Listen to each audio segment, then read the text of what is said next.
தேசிய விருது பெற்ற இயக்குனர் துரை காலமாயிட்டாரு அப்படிங்கிற செய்தி தான் இன்னைக்கு சோசியல் மீடியா பக்கத்துல பெரிய அதிர்வலையை ஏற்படுத்திருக்கு. என்னதான் நடந்துச்சு அப்படிங்கறத இந்த வீடியோல நமக்கு இப்போ முழுமையா பார்க்கலாம். நடிகர் விஜயன், ஷோபா நடிப்புல கடந்த 1979ஆம் ஆண்டுல வெளியான படம் தான் பசி. இந்த படம் மூலியமா நிறைய தேசிய விருதுகள் பெற்றவர் தான் இவரு. சிறந்த திரைப்படம், சிறந்த நடிகைகள் அப்படின்னு கிட்டத்தட்ட 2 விருதுகள் இதுக்கு கிடைச்சிச்சு. பெரிய பாராட்டும் இருந்துச்சு. மக்கள் மத்தியில பெரிய வரவேற்பு பெற்ற படம்னு இன்னைக்கும் சொல்றாங்க. தமிழ், தெலுங்கு, மலையாளம், கன்னடம் அப்படின்னு சொல்லிட்டு இந்தி மொழியில கூட இவர் நிறைய படங்களை எடுத்திருக்காரு. இந்திய அளவுல கிட்டத்தட்ட 46 திரைப்படங்களை இயக்கியிருக்க ஒரு பர்சன் தான் துரை அவர்கள். தமிழ் திரையுலகில மூத்த கதாசிரியர், இயக்குனர், தயாரிப்பாளர்னு அவருக்குன்னு நிறைய பன்முக திறமைகளும் இன்னைக்கும் இருந்துட்டு இருக்கு. பசிப்படம் மூலமா இவர் ஏராளமான ரசிகர்களை தம் பக்கம் இழுத்து வச்சுட்டாருன்னு இன்னைக்கும் சொல்லலாம். பசிப்படம் இவரது இயக்கத்துல நிறைய பேருக்கு சாட்சியா அமைஞ்சது மட்டும் இல்லாம இவர் எடுக்கிற எல்லா படங்களுமே எப்படி இருக்கும்னா ஒரு ஏழையோட வாழ்வாதாரத்தை கொண்டு வர மாதிரி தான் இருக்கும். இதனாலே மக்கள் மத்தியில பெரிய வரவேற்பு இருக்கும். அவளும் பெண் தானே,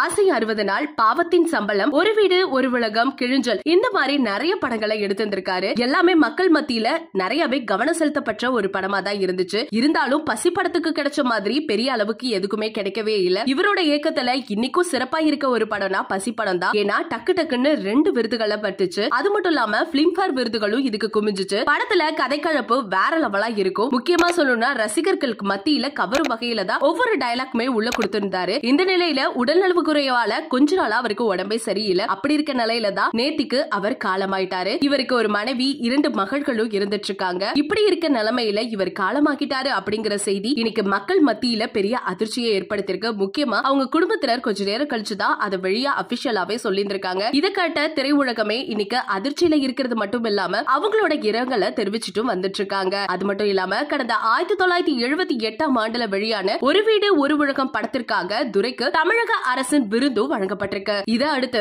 1982ஆம் ஆண்டுல இவருக்கு கலைமாமணி விருதும் வழங்கப்பட்டிருக்கு. இருந்த போதிலுமே தமிழ் சினிமாவில இன்னைக்கு முக்கியமான படமா பேசப்படுறது பசிதான். சோ அந்த படத்தை என்னைக்குமே நம்மளால மறக்க முடியாது. முக்கியமா துரை அவர்களை நம்ம மறந்தாலும் அவரோட பசி படம் இன்னும் கொஞ்சம் நம்மள ஞாபகப்படுத்திக்கிட்டு தான் இருக்கும். இன்னைக்கு அவர் இல்ல அப்படின்னாலும் அந்த படம் மூலியமா அவரை தினந்தனும் நம்ம பார்த்துட்டு தான் இருப்போம். சோ அது மட்டும் இல்லாம இன்னைக்கு அவர் இறந்துட்டாருங்கிற செய்தி இன்னைக்கு மக்கள் மத்தியில பெரிய அதிர்வலையை ஏற்படுத்தியிருக்கு. திரையுலகமும் சரி, ரசிகர்களும் சரி, எல்லாரும் அஞ்சலி செலுத்திட்டு இருக்காங்க. நம்ம சேனல் மூலியமா நம்மளும் அஞ்சலி செலுத்திக்கலாம். நீங்க இந்த செய்தியை பத்தி என்ன நினைக்கிறீங்க? அவருக்கு அஞ்சலி செலுத்தணும்னு நினைச்சீங்கன்னா மறக்காம நம்ம கமெண்ட் செக்ஷன்ல ஷேர் பண்ணிக்கோங்க. இது போல அப்டேட்ஸ் நீங்க உடனுக்குடனே தெரிஞ்சுக்கணும் அப்படின்னா நம்ம சேனலை சப்ஸ்கிரைப் பண்ணி வச்சுக்கோங்க.